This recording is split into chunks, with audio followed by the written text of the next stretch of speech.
Hi, everybody. This is Troy Jacobson, and today we're going to interview Mr. Mike Stensrud with Cycling for Life Coaching. He is a very, very, very, very good coach and awesome athlete based out of Minneapolis, and it's a pleasure to have him here today to talk a little bit about his coaching philosophy and uh, and about cycling in general, because that's what we want to talk about. We want to talk about endurance sports and how they relate to how people are doing business in this particular area. So, Mike, thanks for joining me today. Really appreciate it. Thank you, Troy. Great to be here. Yeah. So, what's the weather like? You guys get snow? I mean, it's almost May. You're in Minneapolis, so it could snow there. Do you have any on the ground? No, we have no snow. Finally, it melted. Actually, the snow melted about a month ago, so we don't. It's not totally cold here the whole time. It's 72 degrees out this weekend, and people are out riding their bikes. And actually, the grass is green, so life is good. That's Everything good. considered, right? Yeah. Yeah. No kidding. Well, that's great to hear. I know I've spent a lot of time up in that area in my prior career, and I know that the cycling community there is just tremendous.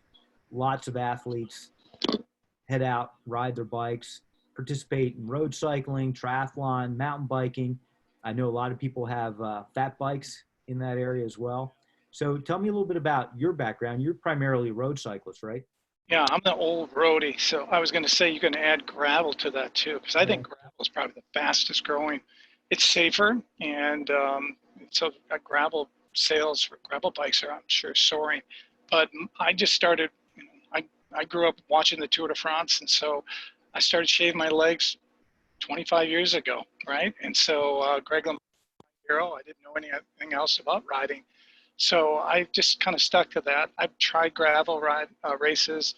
I got a fat bike, but then I found Zwift 2 years ago, and so now I don't ride at all outside in the winter. I'm always inside, almost until right before summer. I love riding in. But we have a really big cycling community here, like you said, fat biking, road biking. I still race. I don't know how long that'll be. 59 now, so I'll actually be in the 60 plus. So I don't know how many people are left, but I still love doing it, and that's why I do it on Zwift. Yeah. The Well, crash. from my understanding, you probably still beating a lot of guys that are 20 to 30 years younger than you. So don't use age as an excuse for your high VO2 max. There are more and more things are leaving. I have less power. One thing I have, I still can go for a long time at a pretty good clip, but I don't have much sprint left, and I have 1 minute power, but I can still do a good 20, 40-minute ride. Well, can you share with us your FTP? Would you mind telling us what's your functional threshold power in terms of watts? Yeah, the last one I did was 371 was my 20-minute time. So what's that? Comes to about 350 for That's amazing. Yeah, yeah, and I'm 199.8. that is amazing. Anything under 200, right? So 199.9.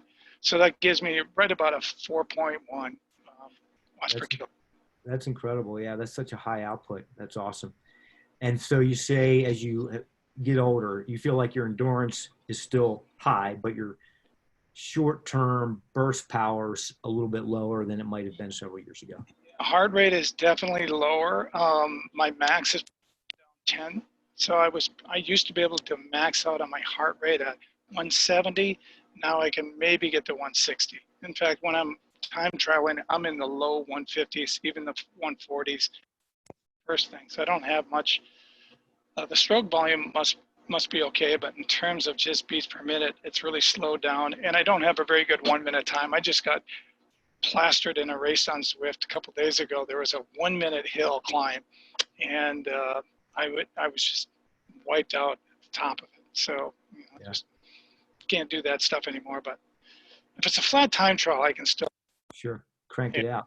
yeah. So let's talk about your philosophy of training. So I know different coaches have different philosophies that they leverage with their athletes, and a lot of that's based on their own personal experience. I know some coaches that are really high volume oriented and do a lot of base work. A lot of coaches now are moving more towards high quality work in different zones, zone 5 and higher, but lower volume overall. So where do you land on that? Or does it depend based on where the athlete is in season? In Yeah, their it does. state?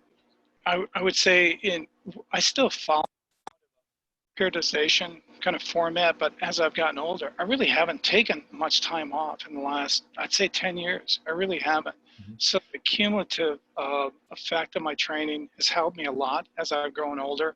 And because I'm older, I do less longer rides. I used to do the Loda Jaw, which is actually right behind me. It's a 200-mile race out in Jackson. It ends at Jackson Hole. 200 miles right now, even 100-mile rides are rare for me. So I'd like to do shorter and more intense stuff right now. So maybe I do 7 hours a week, but of that, a lot of it, I do 2 races on Zwift. I do at least one time trial, at least a week or every other week. Uh, I just don't want, it's one of those use it or lose it type things. Sure. So I've changed. I used to do a lot of longer 100-mile rides and such, and now I do much more shorter rides at just a higher level. Sure. Okay. So you lean more now towards high quality versus high volume For for your sure. own training. What about the athletes that you work with? Because I know you're coaching athletes and your business is all about coaching. Can you tell us a little bit about what athletes you work with primarily in terms of age demographic and what their goals and objectives are, and how what your basic overall arching philosophy is for them? Sure. Most of them are masters, so they're in 45 and plus. A lot of them want to do like the Leadville, a lot of endurance type athletes. So, or maybe a gravel event, but something that's 4 to 5 hours and sometimes more. And for those people, just riding. A lot of them just need that, just to ride 5 days a week and just build that volume. And then even for the newest people I coach, I still throw in intensity workouts, those gears. You have to really have a good 1 minute, a 20 minute, an hour minute, or hour watts average. You just have to build all those things. So, but for most of them, we just work on just building more and more time in the saddle. And you see most people respond. Some of them don't, but most of them respond pretty well.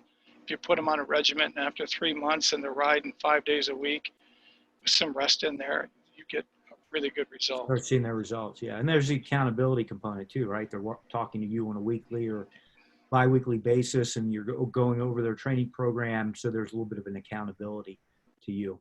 Calling Um, me.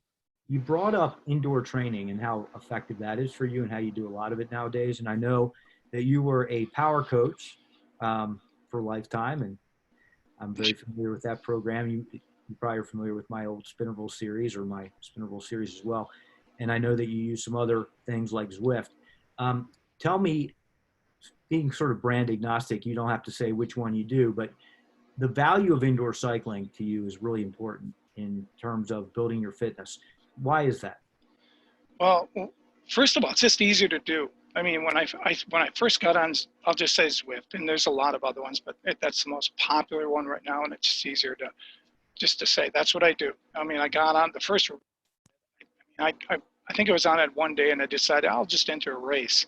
I DNF'd, didn't even finish it. It was so hard because it's so different than outdoor racing. They start out full speed, and right away, and I was in really good shape at that time. I was really surprised how poorly I performed, and then I just got used to it. But I like it because I can go on. It's the environment's the same. There's no wind. There's no, I can just go in and get really specific workouts done, and I can be done in 40 minutes in an hour, and I just get off and I'm done. And I that don't have goes and that goes back to your overarching philosophy of quality over quantity, right? You can get that great workout in an hour's time, and you're done. there's no wasted time. When I'm swifting, really, there's no fluff at all. So a 2 hour Swift ride is an incredibly taxing thing because you never stop. Yeah. 2 hour to 3 hour ride outside, and I can show you the numbers. It's not even close how much time you don't pedal. And so I'm not knocking outdoor riding. I'm just saying if you want to get quality, specific work done, indoor training is just the best way to go. Yeah, I mean, you control all the variables, whether it's leveraging the Zwift platform or some other platform or an indoor cycling class somewhere. You just get that super high quality, focused training session. Yeah, Exactly. I get that. So really quickly then, how does outdoor riding fit into your overall all training program? Do you, enjoyment wise, there's the socialization component of it. Where does outdoor riding fit into somebody's weekly training schedule? Well, I still like doing it. And although most of my Zwifting friends, when I go outside now, or up, I should say my Strava friends, my outdoor friends, they always kid me, say, oh my God, he went outdoors.